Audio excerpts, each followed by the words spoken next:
Let's talk about some of the features of the cell. So first we have the ciliated epithelial cell.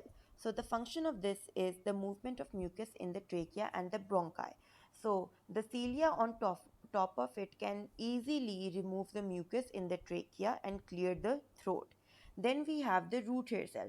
So as you can see that there is a long elongation in the root hair cell. Now because of this elongation, we can it can absorb water and mineral ions from the soil more quickly.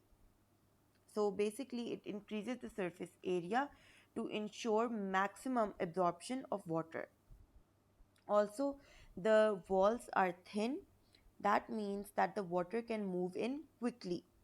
Then we have the red blood cells. So red blood cells, the function of them are to transport oxygen. So the red blood cells have biconcave disc shape. It increases the surface area for more efficient diffusion of oxygen. It contains hemoglobin which joins with oxygen to transport, and it doesn't contain any nucleus to increase the amount of space available.